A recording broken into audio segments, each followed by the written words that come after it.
to the university, to our philosophical faculty, to Faculty of Arts. So, as a historian, I do not believe in the repetition of history, but now I can't help feeling that history is repeating itself. In the 20th century, many people, experts in various fields, had to leave Russia for a shorter or longer time. I thought that we would only teach about it, but now we are living it. Professor Andrej Borisovich Zubov is an expert on Russian history and on the history of religion, and now he will give a lecture every Wednesday on the history of Russia in the 20th century. And he's going to address the problem of why Russia got into the trouble it was in the recent past, and the trouble it's in today. I think this is a unique opportunity for all of us to listen to a man who has not only deep knowledge, but great experience. Many of you may know that Professor Zubov is the editor and co-author of a great publication of our subject. The book is entitled History of Russia in the 20th Century. I like very much what he wrote in the introduction of this book, that he will not shy away from the truth, and that the center of his interest is man, not some impersonal forces. I wanted to inform you that the first volume of this publication in Czech is still on sale. The second volume is sold out, but a reprint should be published at the beginning of November. Dear Professor Zubov, welcome to the introductory class.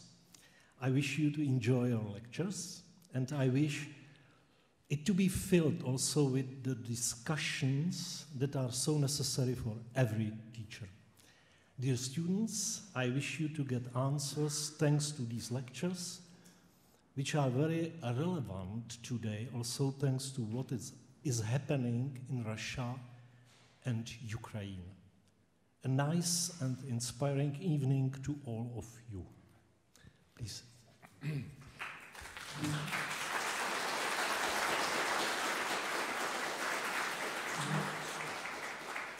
Dear Professor Hanush, thank you very much for these wonderful words, which are much better than me, practically.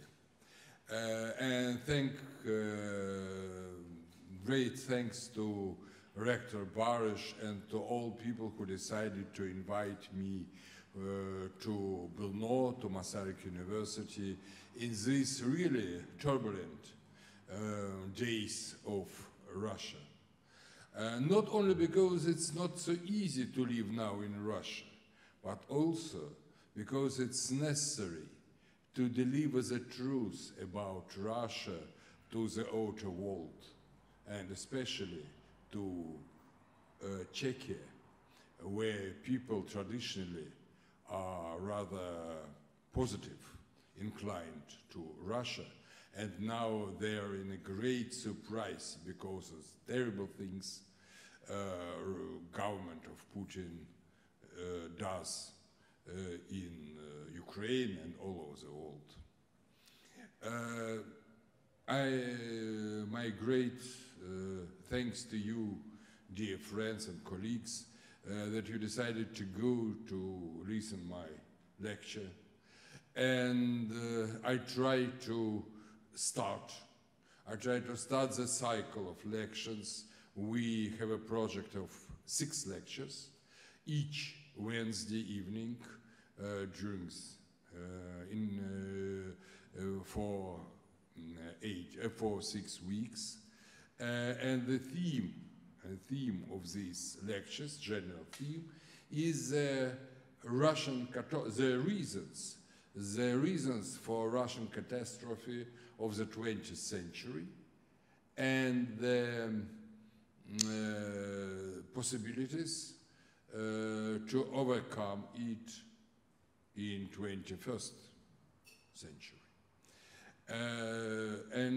As to me, the 20th century, and I will speak about this in my lecture, 20th century continues in Russia up till now in some way. This tragedy of the 20th century was not stopped, was not interrupted by perestroika, by the collapse of the Soviet Union, but in some way it continues up till now. And the first lecture which I want to deliver you today is, I named it the Russian Enigma, the secret of Russia. Because a lot of people all over the world now speaks about this, about this Russian enigma. What is it, Russia?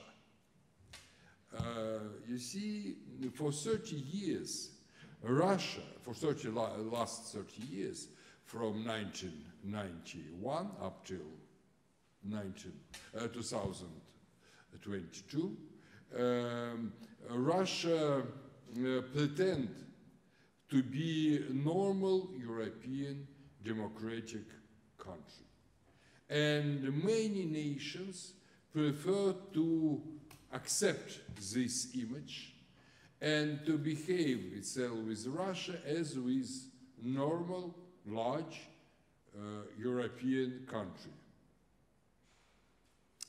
And only the terrible events which occurred on which started on the 24th of February this year,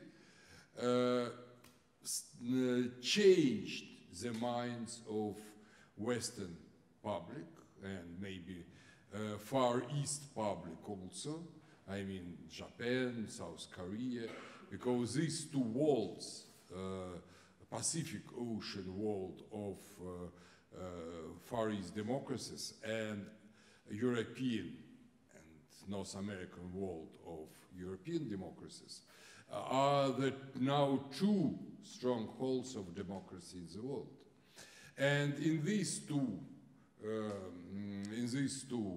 worlds, people were surprised that Russia turned to be absolutely different state, absolutely different creature than they supposed decades before.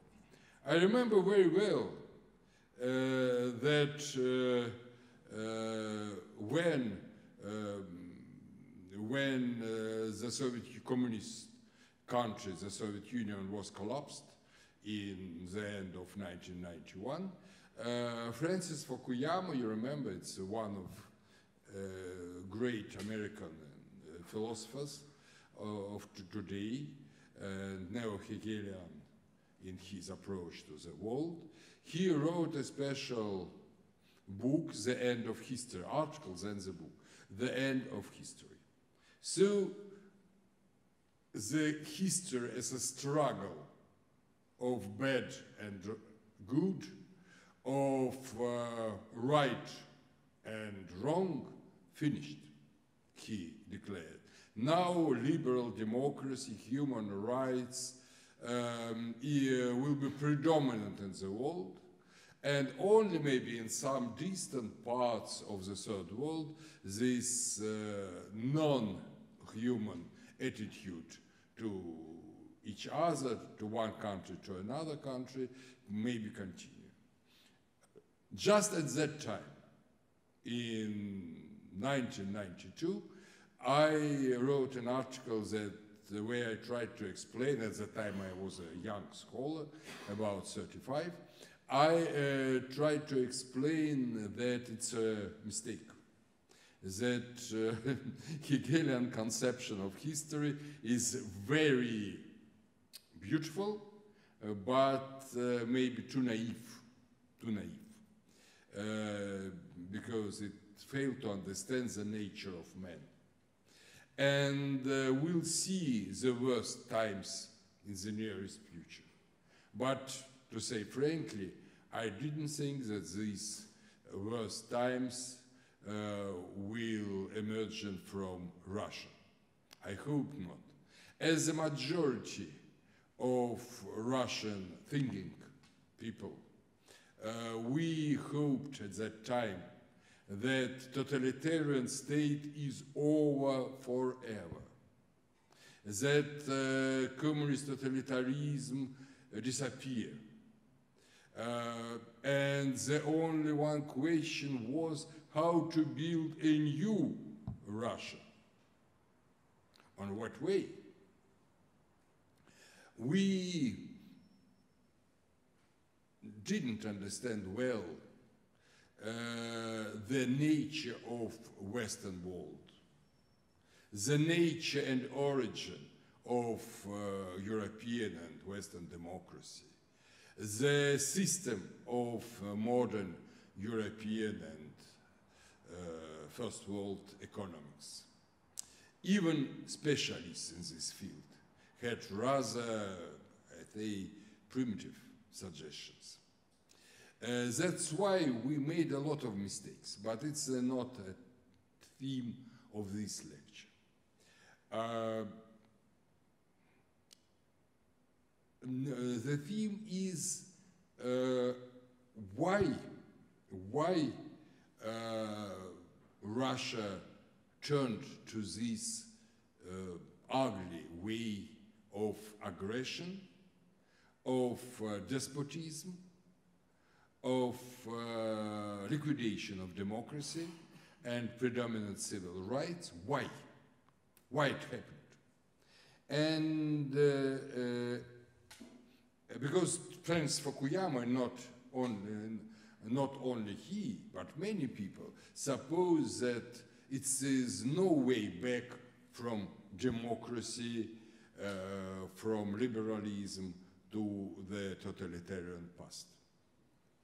But it happened that the way was, and Russia preferred, over the rule, under the rule of President Putin, preferred to go this terrible way. I ought to say that the majority of European people prefer not to notice the differences between the development of Russia after communist Russia and the development of post-communist countries of Eastern and Central Europe. They prefer to suppose that the process in Poland, in Czech Republic, in Estonia or Lithuania are the same as in Russia. It's a mistake. It's a mistake. The ways were different and the results were, are different now. We see the difference of results now. Maybe only after the well-known speech of Mr. Putin in Munich on the 10th of February 2007, maybe only after this speech, some politicians, a small group of more conscious, more sage politicians began to understand that something is wrong, that the words of Russian president differs from the standards of political behavior in post-war Europe. Only extremely right persons in European political spectrum, for example, Marine Le Pen, allow it herself to use the same words as Mr. Putin. But it was only words. Words are changed. Today one word among politicians, tomorrow another one. The problem is deeds, but deeds started just in a year and a half after this speech. You remember very well that in August 2008, Russia made her first aggression against Georgia, at that time against Georgia, and occupied up till now Southern Ossetia and Abkhazia. Of course, there were some problems, ethnical problems between Georgian population, different nations who lived in Abkhazia and Ossetia, Abkhaz and Ossets. But these problems ought to be solved without any occupation, with assistance of European structures, maybe of organization, of collaboration and peace in Europe, maybe with European Union, but nothing like this. Russia occupied these two territories, organized military bases. Europe was shocked, but decided that, you see, yes, it's something wrong, but let it be. We allow Putin to do this bad thing. We hope it is the first and the last president. It was a mistake, because in 6 years, in the beginning of 2014, Mr. Putin made another step. He annexed Crimea and started a war in eastern part of Ukraine. And at that time, humanity, people, Europe understood that it's very bad thing. And some sanctions were made against Moscow, and Russia was expelled from G7. At that time, contacts with NATO stopped, but relations continue to be almost normal between Western world and Russia. Only this war changed the brains of Europeans dramatically, and if it's possible to use this word, totally. I see now Ukrainian flags all over the Europe, Ukrainian emblems, and no Russian at all, no Russian emblems. So all Europe turned to be an ally of Ukraine, and all Europe is against Putin's Russia. And when it happens, you see a lot of questions started to be raised. Why it happened so? Why we in Europe didn't see this increase of absolutely different consciousness? And why in the center of Europe, in Russia, after 30 years of maybe a little bit strange, but democracy, this authoritarian aggressive state occurred, emerged. And we see different answers to this question. And all these answers are rather a topic of discussion.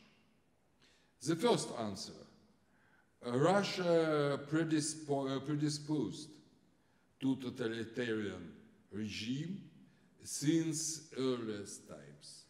Russia, in its essence, is a totalitarian state, with some small intermediate periods between the large periods of totalitarianism.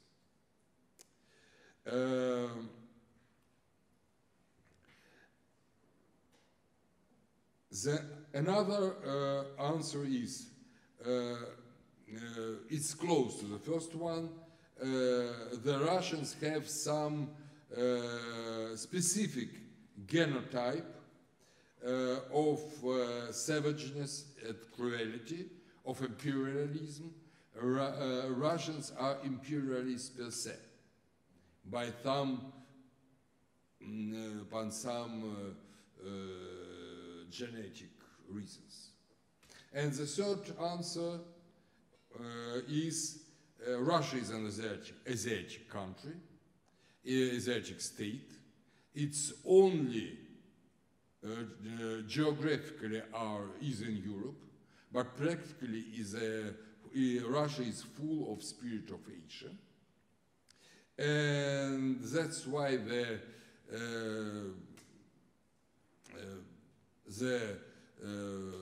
price of human life, the price of human rights is on very low level in Russia.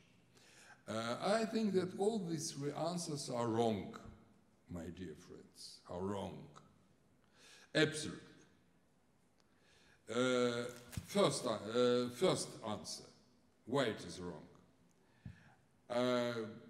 I think that it's philosophical position, and I will try to answer it also in a philosophical level. There is no inevitable predisposition to anything in the human world. Maybe there is some inclination, more or less strong, but no predisposition. Every people, every man, every woman, and each nation has the free will to follow bad way, a good way, to ruin world or to reconstruct it. And the obligation of human being is to overcome these bad inclinations. So, if we speak about some predisposition to bad things, it is a wrong, it's a wrong idea. It's a wrong itself. Each man in each civilization, each human being in each civilization is free. Is free. And we see it very well with Germans.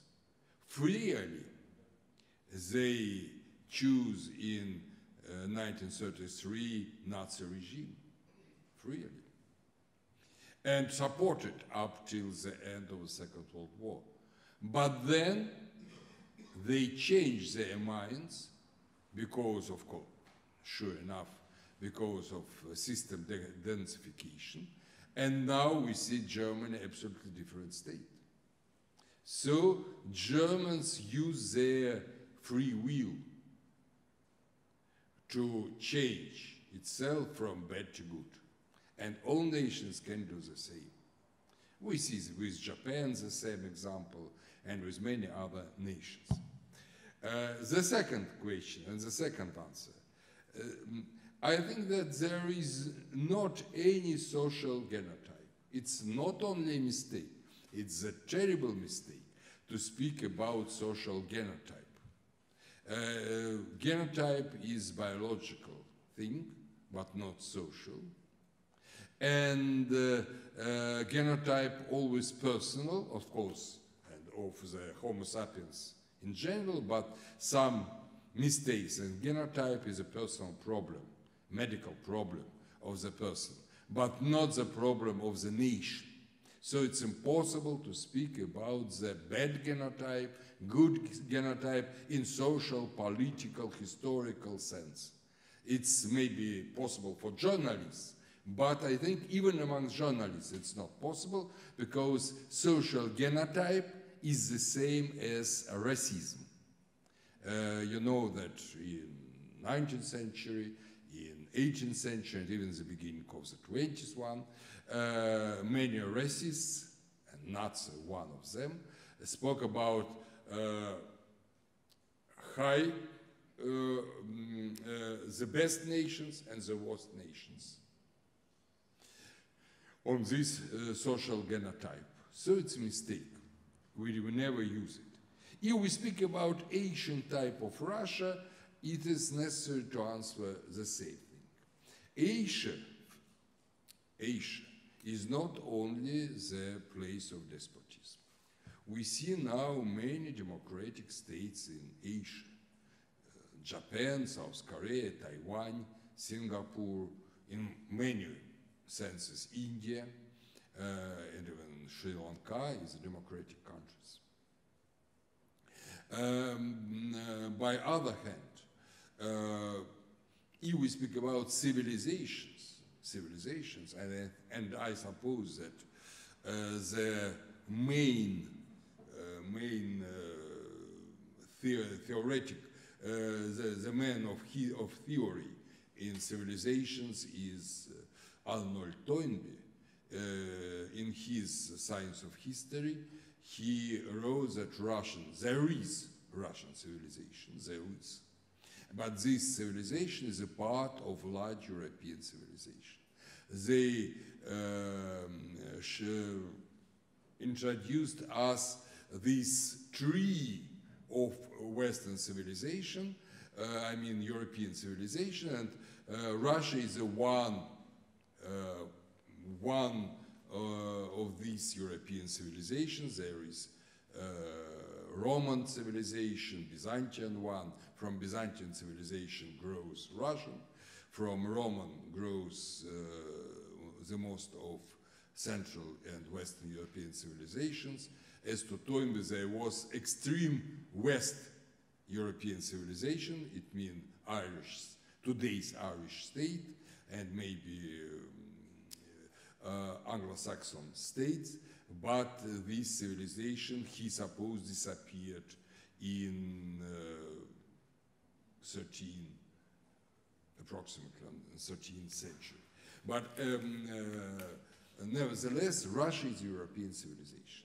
Though even Asian civilizations are not anti-democratic, Russia is an European civilization. It's easy to see if we look on all connections in faith, in linguistics, in attitude, in roots of Russia. So if there are not any permanent reasons for the 20th century Russian catastrophe, we ought to search for temporal reasons. And temporal reasons is historical reasons. Not philosophical, not genetic, but historical reasons.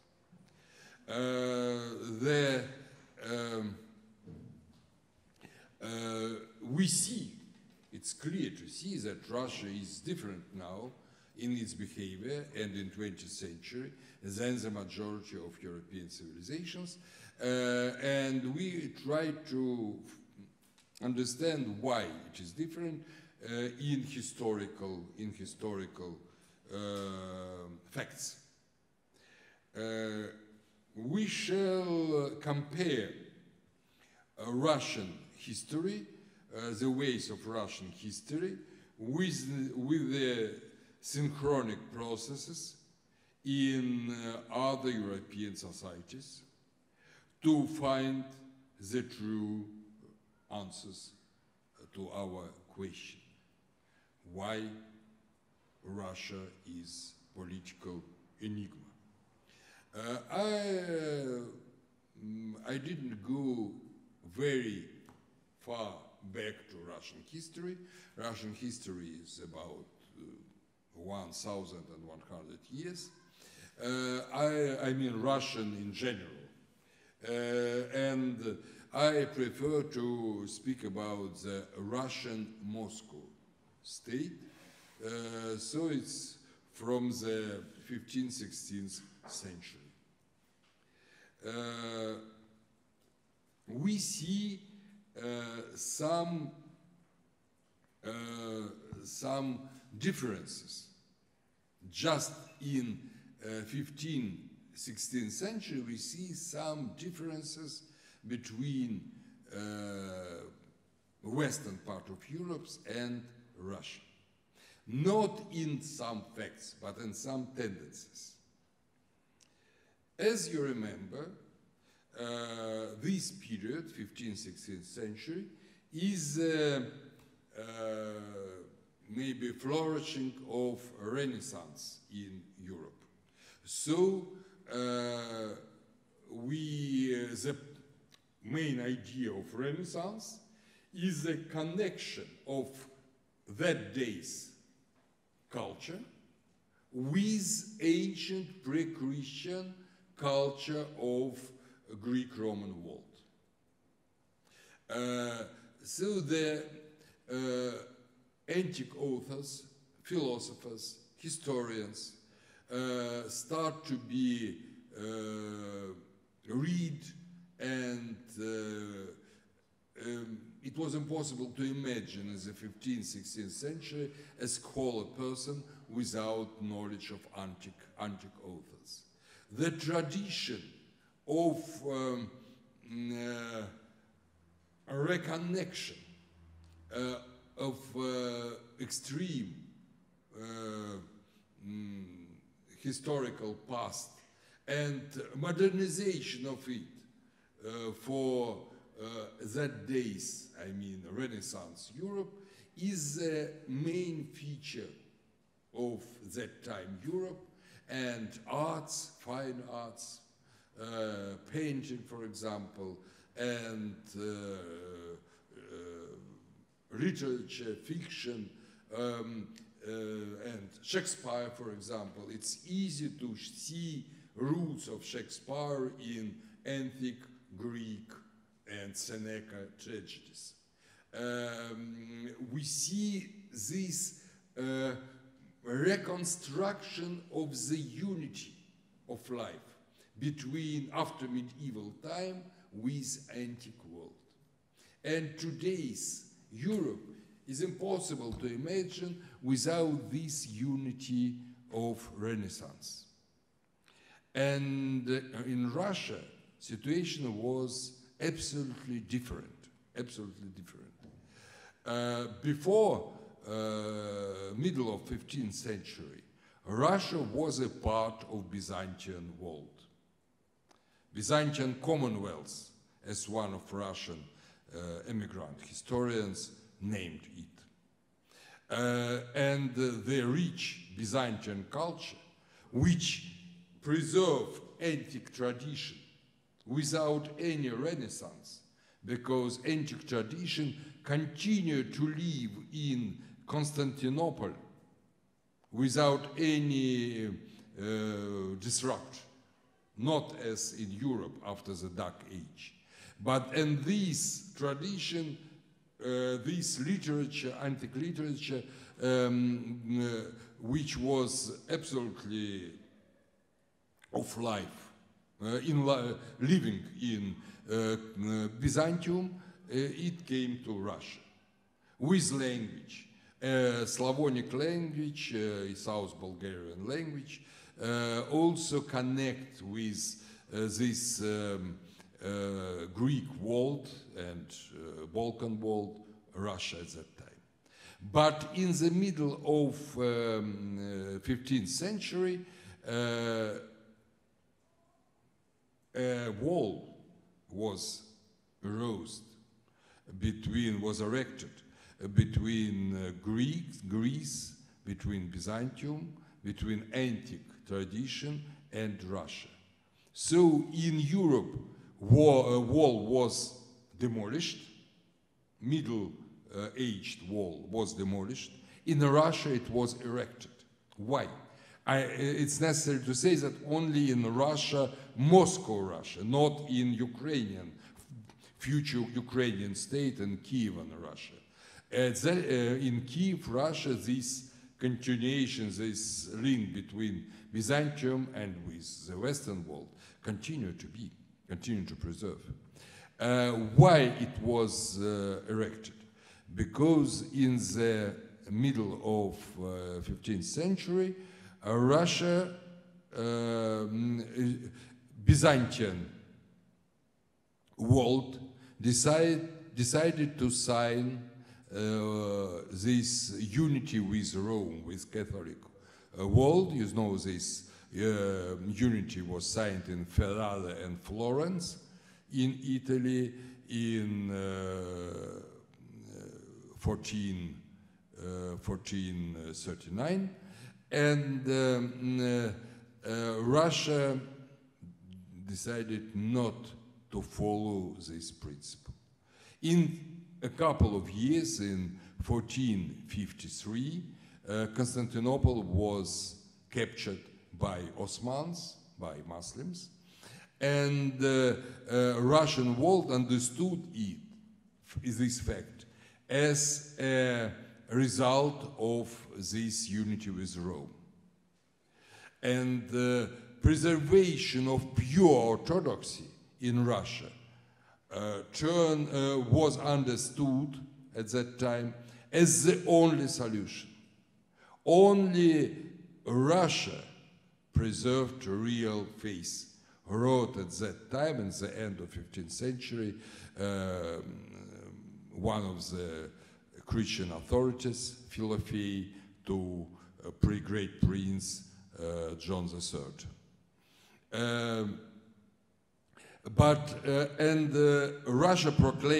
Russian Church proclaimed its independence. But Russian Church was not center of culture. Russian Church was a peripheral church which could live a deep spiritual life only with the help of ancient, great Christian and pre-Christian traditional Roman and Greek world. And when Russia proclaimed its total independence, autokephalia in Greek, Russia stopped in its cultural development.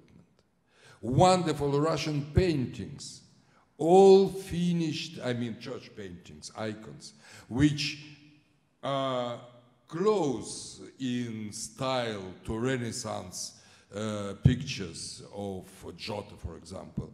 This Russian picture stopped in the beginning, in the first years of 16th century, when the last great Russian painter, icon painter, Dionysius, died. Russian tradition of free spiritual thinking, which was so strong, and of course it came from Byzance. This tradition was very strong in monastery of St. Serge near Moscow, and all this tradition of it in Russia, in ancient Russian, it named nistijateli, people who decided not to possess monks who decided not to possess property. But all this tradition of nistijateli and spiritual people who are in search of spiritual life, who understand that the main task of the person is following to Christ and to his personal and serious attitude to his salvation. All this tradition was stopped, and monasteries of nistijateli were ruined during the reign of Ivan the Terrible, Ivan IV. So, on one hand, we see a Renaissance and re-establishment of connection with ancient world, antique world, and in Russia we see, on the other hand, in Russia we see absolutely different situation. Total disunity of this tradition, total destruction of this tradition in the middle of 15th century. In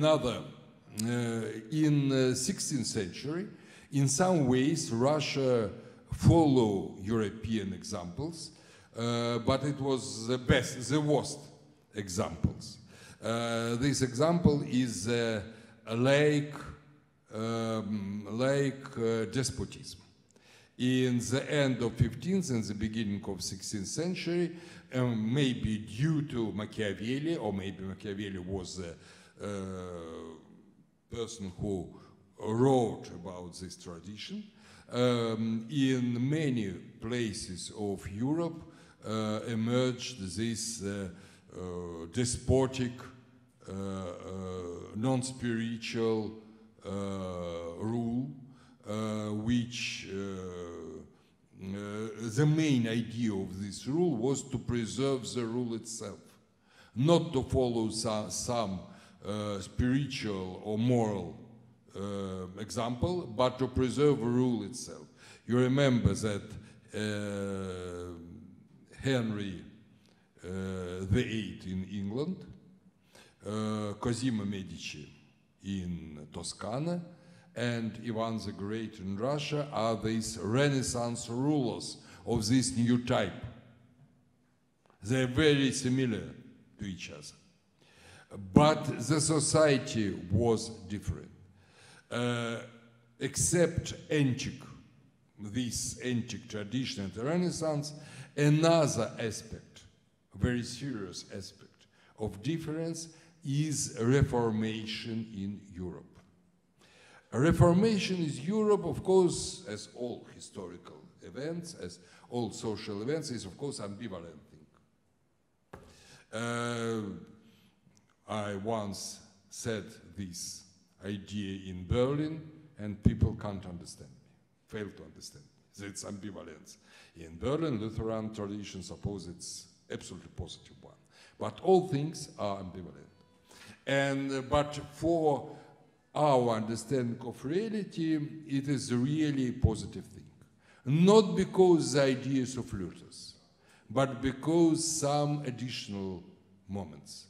First one is the native languages. You remember that Luther was the man who translated Bible into German language.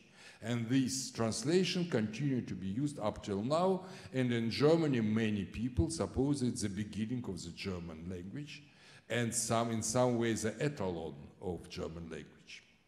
Later, King James translated, not himself, but he ordered to translate to English, King James Bible, yes, and in many countries, even the countries of Baltic, I mean Lithuania, translated into native languages Bible. What is it, native language and Bible? It's a very serious thing. Not only because common people, common folk began to read Bible, but these common folk began to think over Bible, began to study it at home, in their families, with their friends, began to reflect the principles, the ideas of Bible. And the principal ideas of Bible are, of course, humanistic one and moral one. Moral principles came to the consciousness of the people. And since in Europe, new Protestant evangelical tradition and old Catholic tradition were in struggle and mixture, here in Moravia, it's well-known fact, for centuries was in mixture. So all people, both Catholic and Lutheran, Calvinist, they turned to be personally consciousness on the moral ideas. Nothing like this in nothing like this in Russia. But this not in Russia. Bible was on Slavonic language. Slavonic language is difficult. It's not Russian language. It's Bulgarian language, and which was adopted to Russia by Kirill Methody. It is not easy to understand Slavonic language. And philosophical ideas of Bible, of course, it's a problem to understand up till now. And the majority of Russian people failed to read Bible. They were literate at that time, but they failed to read Bible. So this and there was not, you see, this alternative between Catholics and Protestants, evangelicals. So there was not even reason to read it. The majority of Russian people, even priests, didn't read holy scriptures. This is the reason why the majority of people were of not personal moral suggestion. They had no personal moral suggestions. Another moment is, of course, printing of books. In Russia also, after Gutenberg, Russia also started to print books, but only for clerical purpose, only for liturgy, not for home use. We see again two different tendencies. In Europe, the increase of literacy and the increase of personal sophistication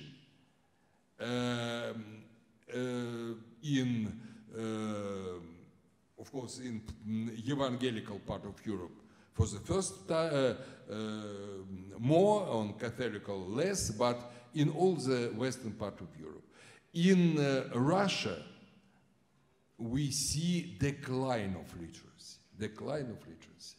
In 14th century, for example, we know it well that Novgorod society was literate, because we searched a lot of letters of simple people written at that time and preserved in the soil of Novgorod because of some specific elements in this soil. And in 15th, in 16th century, the level of literacy declined greatly. This is also great difference between two societies. It's in some way it's historically objective, you say, but it's not objective, because the idea to proclaim autocephaly and to make a distance between Moscow and Rome is the idea of free will of Russian people. It would not, in some way, it's not a biological or geological process. It was a mistake, and many people say at that time that it's a mistake. Even some people who were proclaimed saints said that it was a mistake. But it was done, and the results we see. The one more terrible moment. In Russia, up till the 16th century, we have two forms of property: state property and princely property, and private property of small landowners. But because of Mongol invasion, many people from the south came to the north, to the forest, to save themselves from host tribes, and they had no land in the new territories. They had land in these southern territories, which were annexed by Mongol tribes. And in the north, for example, in Vladimir land and for future Moscow land, there was a land of large landowners, And of course, these landowners gave land to peasants, to refugees, but not as a property, but only to tend it.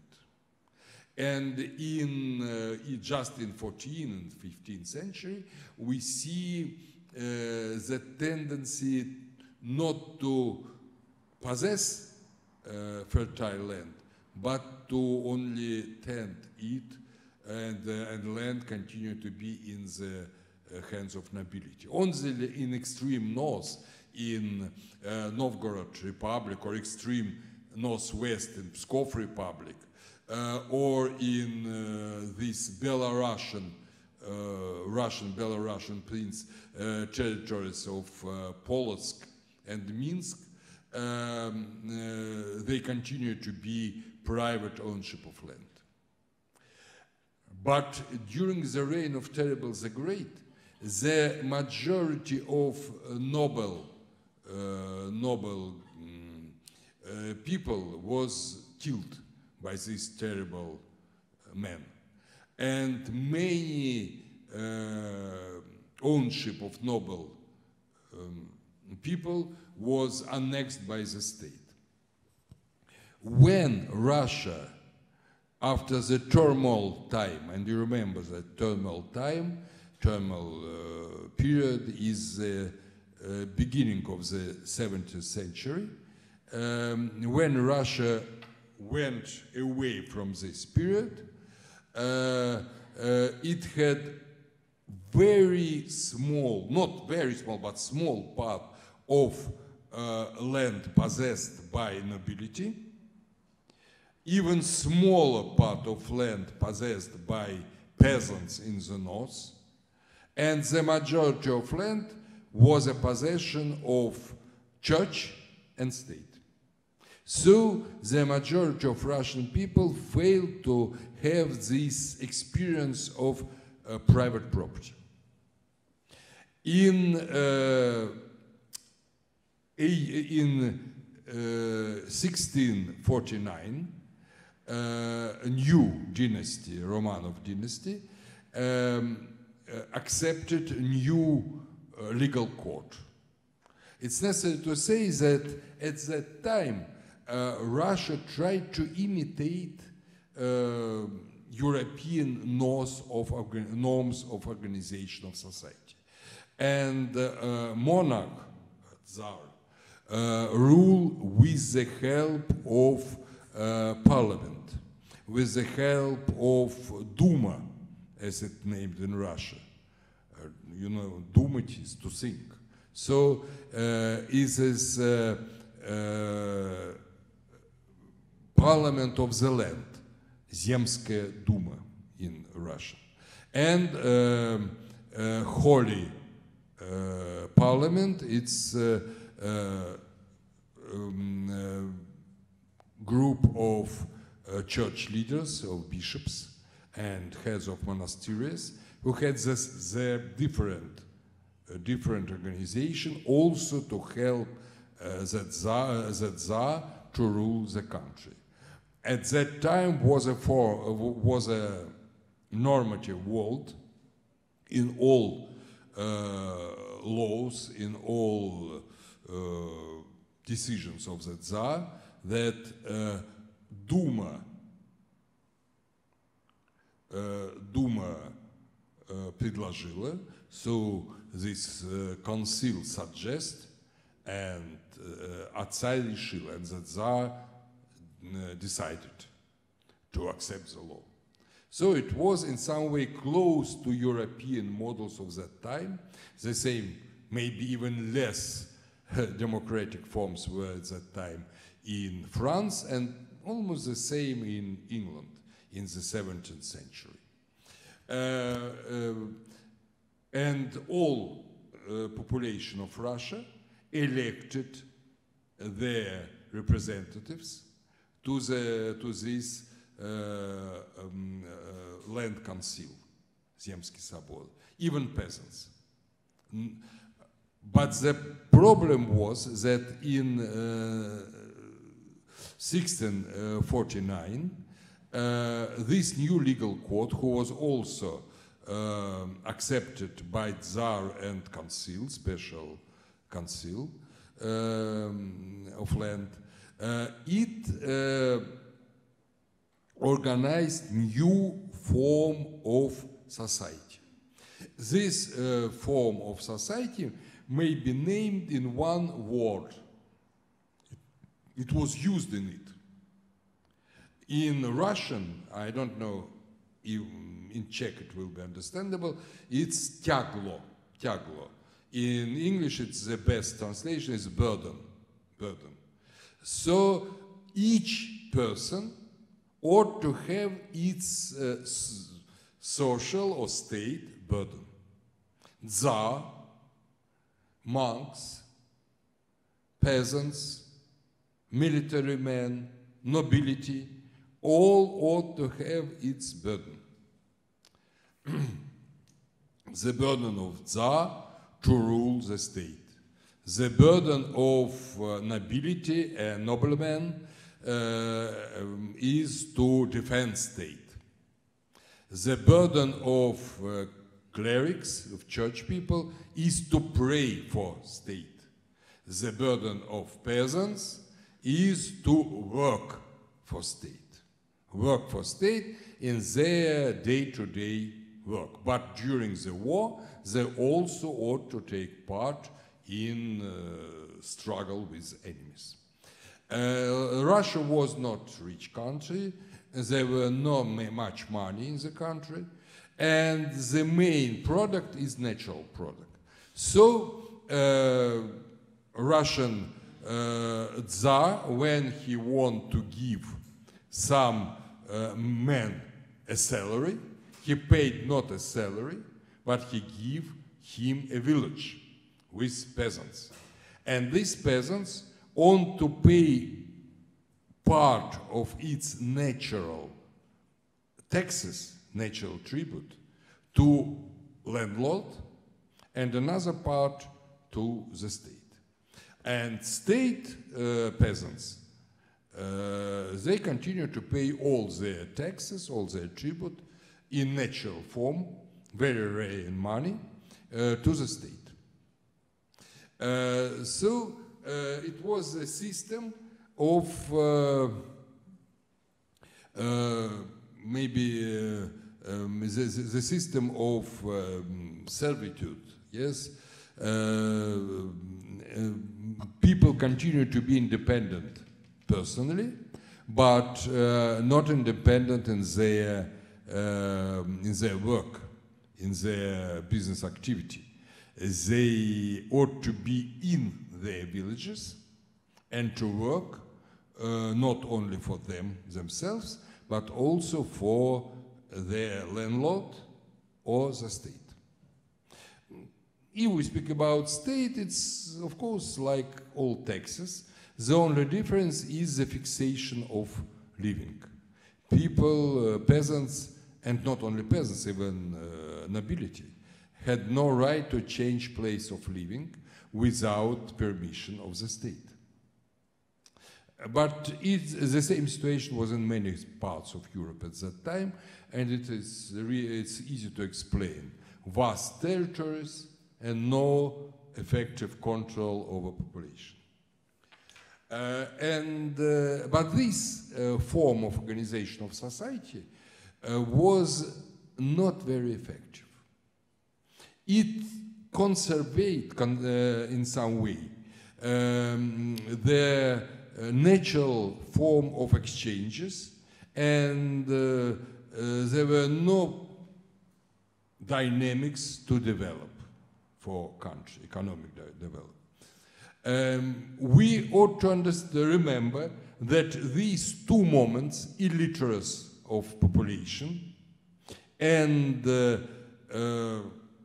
wall between culture of the ancient world and today's Russia, continue to preserve.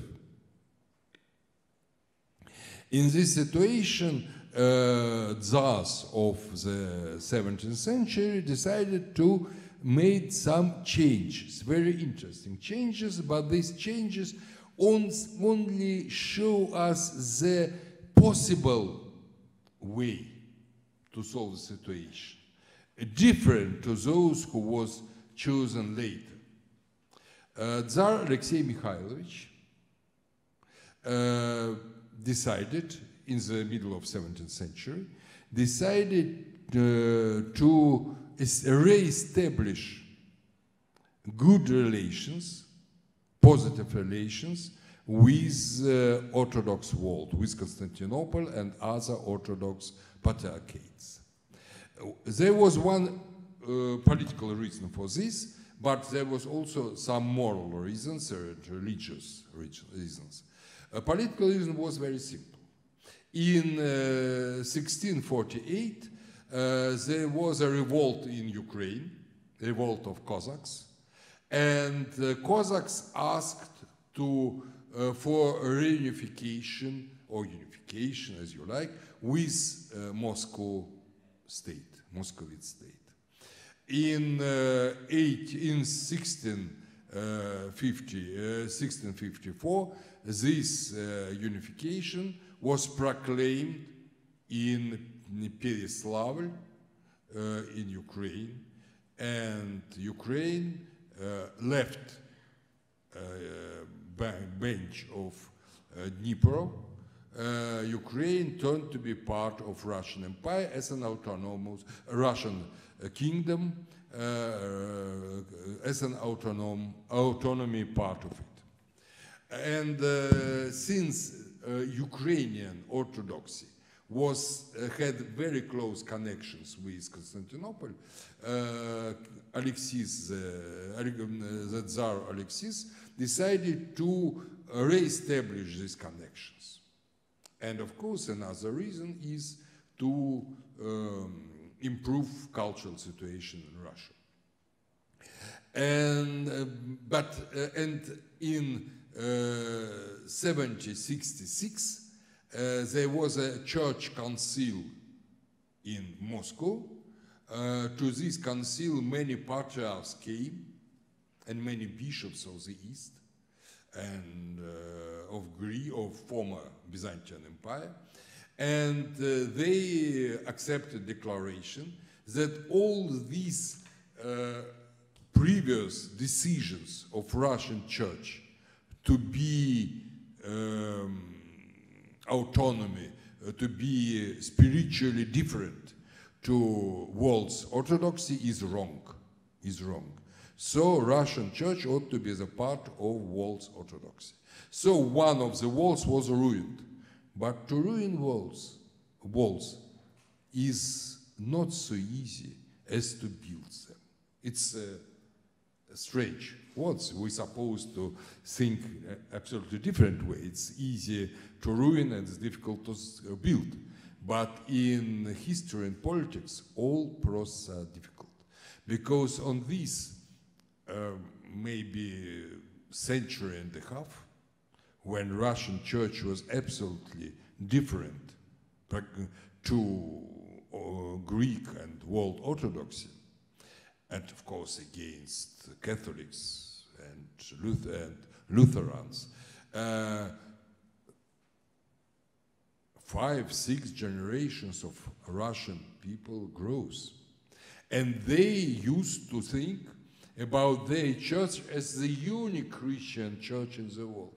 And when now this church council proclaimed absolutely different things and proclaimed that this Russian way was wrong, was a mistake of mind, as it was said on the deeds of this council of 1666.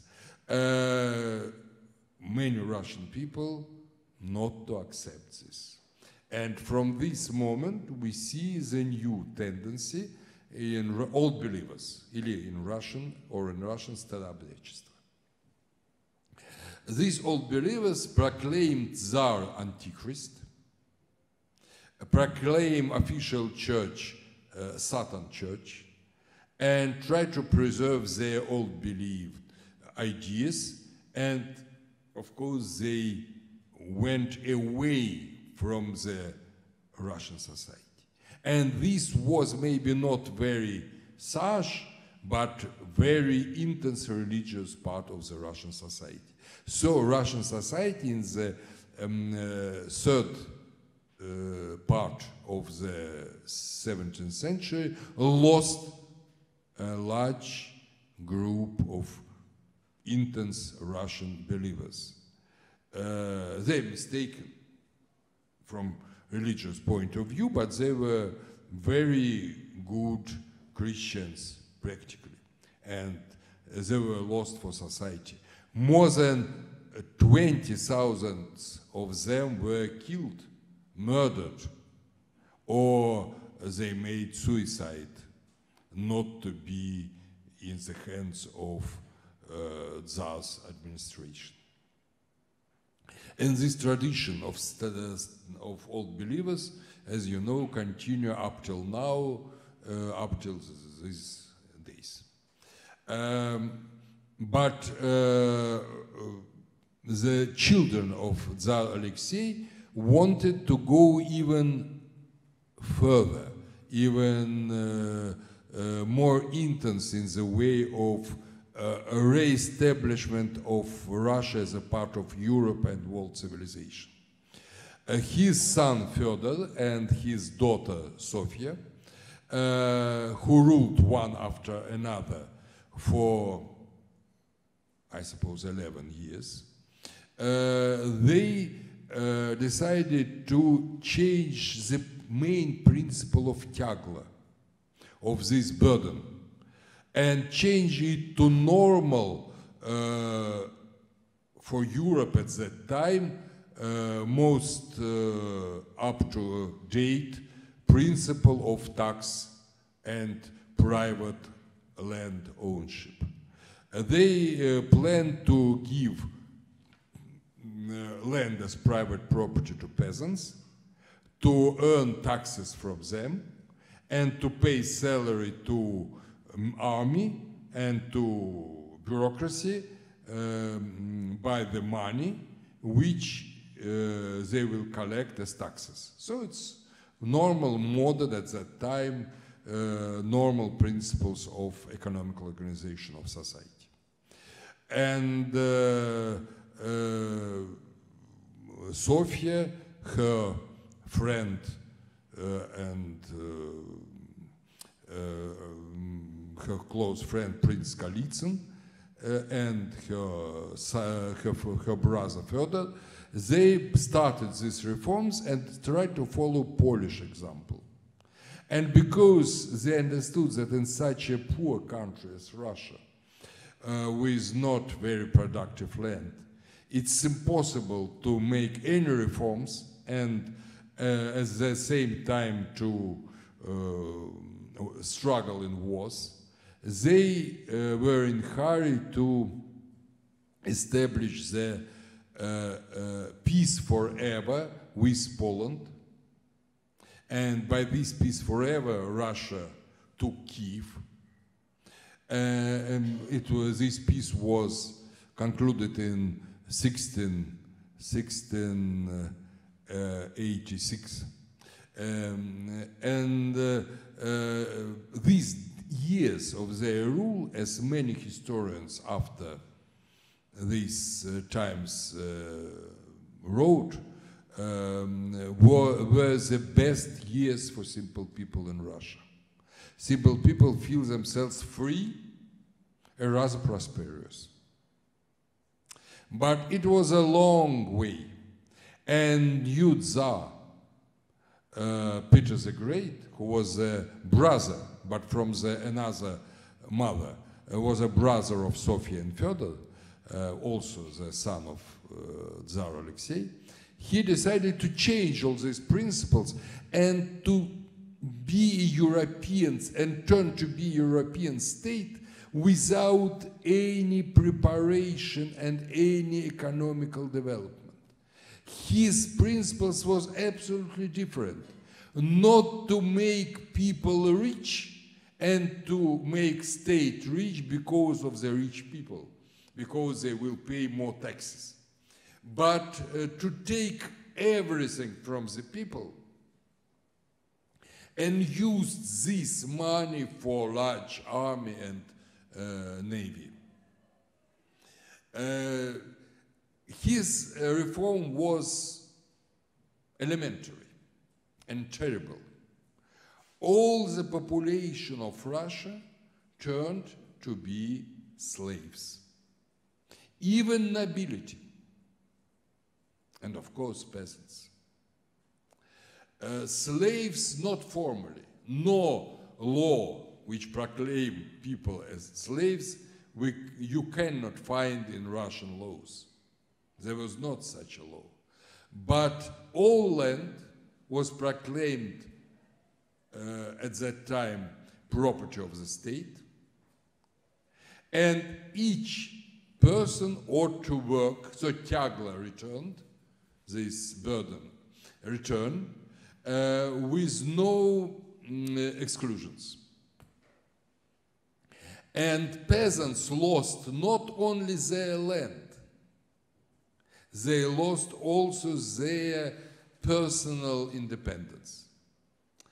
They had no property by themselves. All property belonged to his landowner, nobleman, and the property of nobleman belonged to Tsar. So all people, except church, turned to be property of the land, of the Tsar. Though noblemen lived in Western style, and Peter the Great tried to enforce this Western style, and simple people, peasants, continued to live in traditional, non-European, obsolete way of life. This system is known as servitude, and peasants named serfs, but really it is serfs not in European but in Roman sense. You remember that serf in Roman is slave,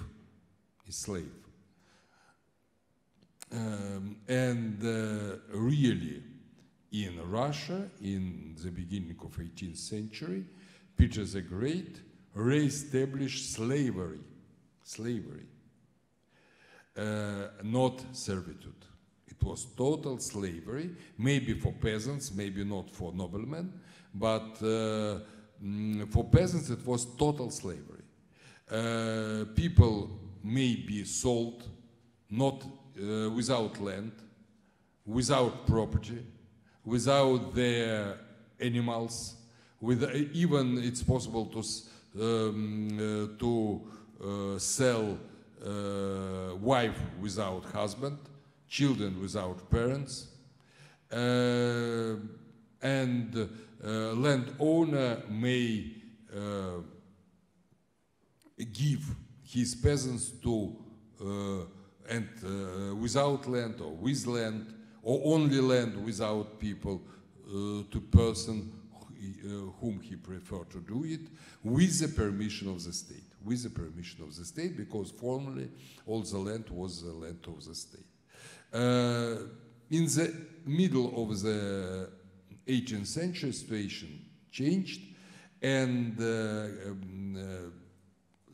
Emperor Peter III proclaimed in 1762, on the 18th February, law that nobility can turn its lands to their private property. As Russian historian Vasily Ключевский wrote, everybody waited that on the next day, Peter III proclaimed the law that peasants also have their land in their possession. Nothing like this. This law was proclaimed, but in 99 years. Only on the 19th of February, 1861, the abolition of slavery was proclaimed in Russia. So for almost 100 years, Russian people, and 150 if we calculate from the Peter's reforms, and it was the reforms of 1703 and 1711, for 100 years and a half, the majority of Russian population, peasants were 92–95% of population. The majority of Russian population had no right to possess property. No right to possess property. Of course, this changed consciousness of Russian people greatly. And if in Western countries, in Central Europe, in Austrian monarchy, there was also absolutist state, just as in Russia.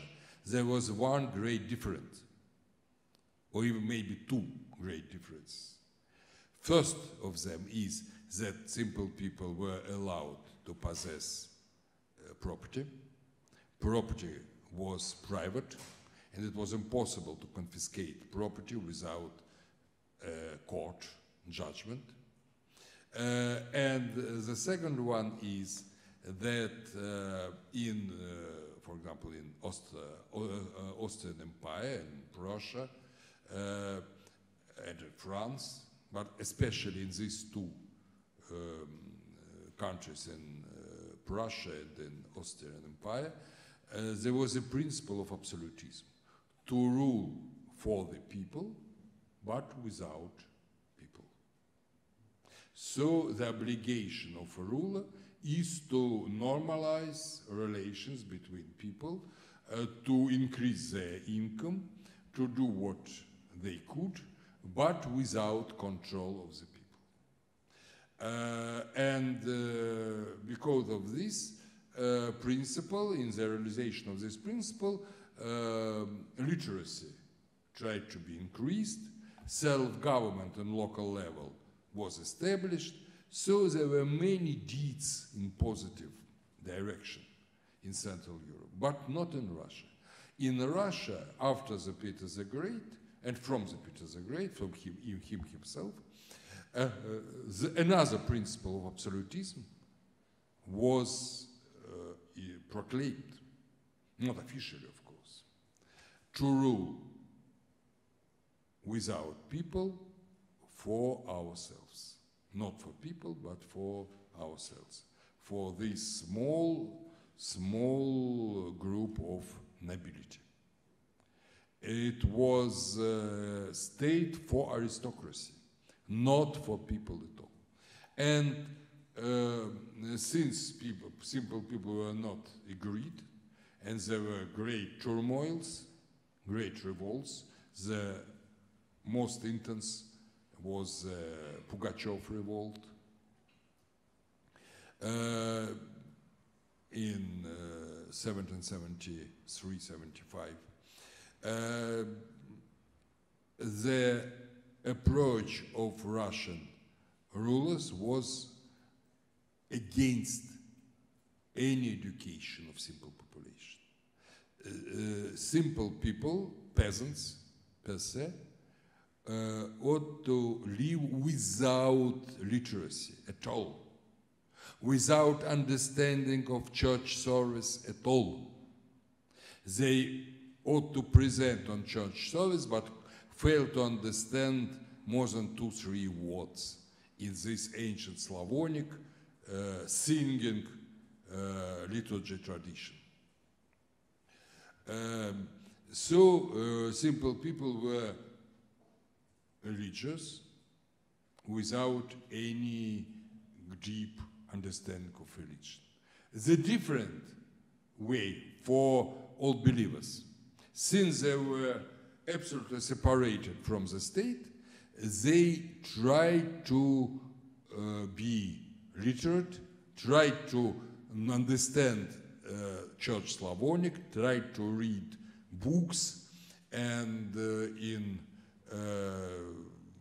all believers world, the occurred word nachetchik, the person who can read for himself and for group of his co-believers. And when the great reforms started in Russia, and you know the great reforms started in Russia in the beginning, so they started with the reign of Alexander II in the approximately after 1845. But the first reform is the abolition of slavery, of serfdom, was proclaimed in, as I have already told, on the February of 1861. Before this, I put away some details, but before this, we had totally illiterate, without property, and without any medical care, almost all Russian population. It was the result of this specific development of Russia, not because of some genetic or Asia forms. It was a result of bad solutions, bad deeds of rulers of the previous age. There were different variants, remember Sofia and further, but Russian emperors prefer another one. Worse, not better. At last, in the end of this lecture, since I supposed to begin the second lecture on the talk of great reforms and this last half of the century of pre-revolutionary Russia, the problems of that time. But at the end of this lecture, I want to say that though Russian situation was, of course, very unpleasant, it was not absolutely, totally different from European context. For example, you remember very well that in Austria, serfdom was abolished, as I remember, in 1781. 1781. Of course, it's earlier than in Russia, but not even only 80 years. In Prussia, and in Poland by Napoleon, but in Prussia by Stein, great reformist of Prussian state, serfdom, and in Prussia it was terrible serfdom. I know that in Czech land it was also not easy, but in Prussia it was terrible, especially in Slavonic lands. It was abolished in 1807. In Hungary, as you remember, it was abolished in 1848 by Franz Joseph, emperor. And in the slavery in British colonies was abolished in 1811.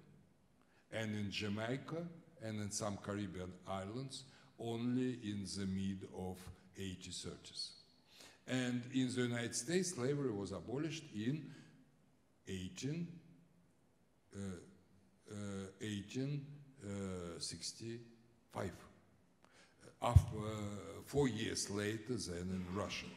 So Russian trend was not so terrible. Though level of education of Russia population was lower, but in Europe we see the same tendencies, and each country gave their examples. And what Russia started in great reforms in 60s, maybe almost the same things the majority of European countries started in 19th century. So it was dramatical difference, but not total one. All countries follow one example, European countries, even non-Europeans. You remember Meiji reform in Japan, Tanzimat reforms in Ottoman Empire. All countries of the 18th century follow one example. And of course, most developed European countries, such as England or United States over the sea, over the ocean, they were example for all other. And France, Republican France, that time Second Empire in France. So Russia may continue to develop in the same way as European countries, with some differences, and it started this way. And the second lecture, as I have already told you, will be the way of liberation of Russia during and after the great reforms. So thank you very much for your listening.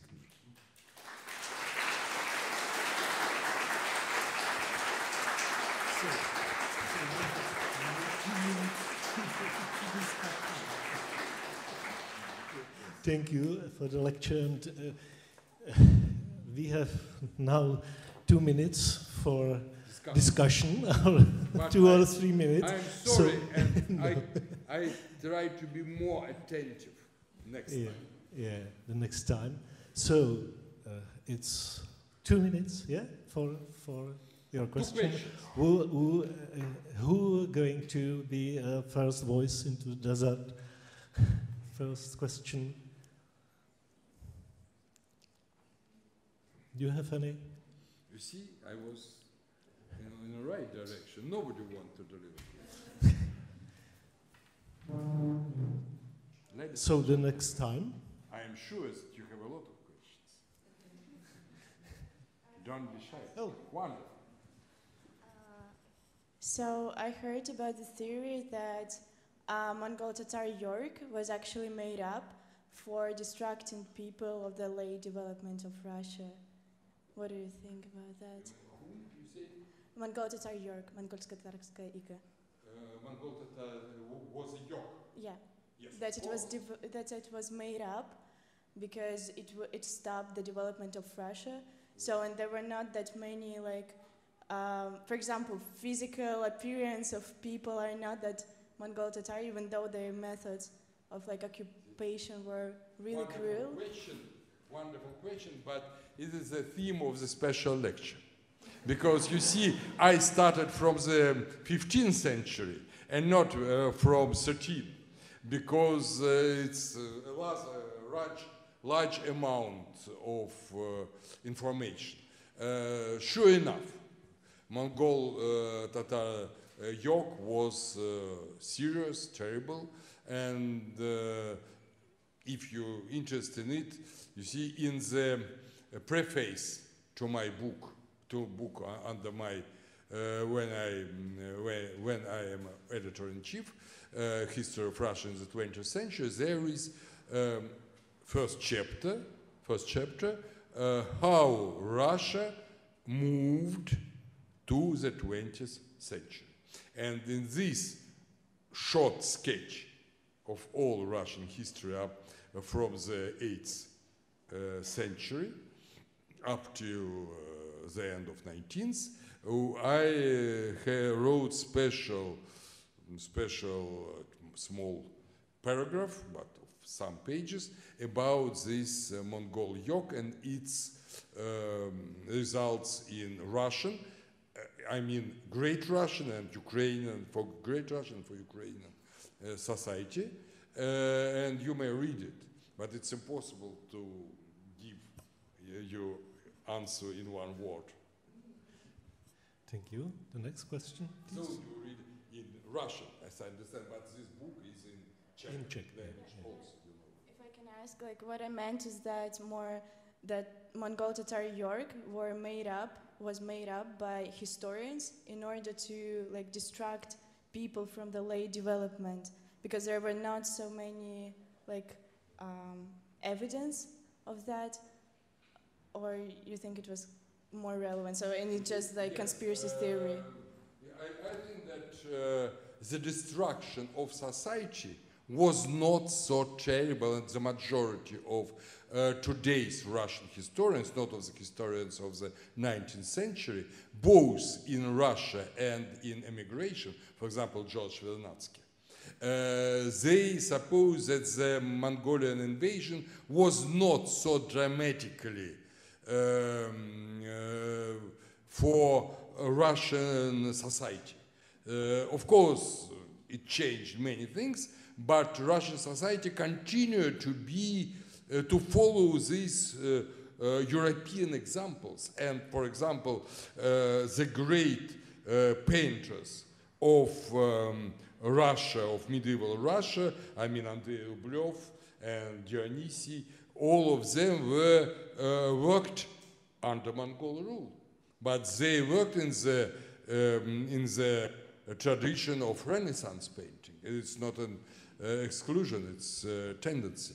A real great shift was, as I have already told, this schisma of 15th century.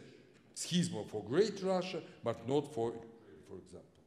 It was really a very serious thing, much more serious for future society than Mongol yoke. Thank you very much. Next one.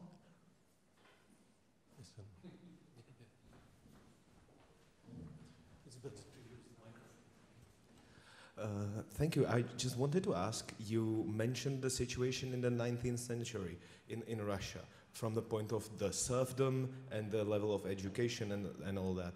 And I wondered, how would you compare it with the Hungarian part of monarchy? Because, you know, the Austrian that was mentioned, but in the Hungarian there was, yes, you mentioned the abolition of serfdom, but then in the 1850s there was a bit of a crank on, you know, rights and a bit of a more authoritarian, regime. So how would you compare that, you know, especially in like non-Magyar parts of the society? It's a good question, but maybe question not for me, but to us, to you. Since I am not a very good specialist in Austro-Hungarian Empire, I know that Russian laws for abolition of slavery, of serfdom, follow Hungarian examples. It is really so. In many aspects, Tsar Alexander II follows the examples of Franz Joseph when he liberated serfdom in 1861. But situation in Hungarian part of Austrian monarchy, Transleitania region, and especially non-Hungarian parts of this part of monarchy is of course a question to you, not to me, and I hope maybe not students, but your teachers and professors explain me and maybe even show me some books, not in Czech language, I'm sorry, but in English or in French, to read, to understand this situation better.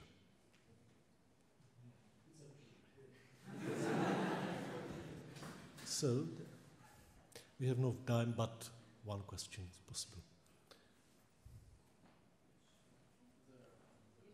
Yeah. Sorry.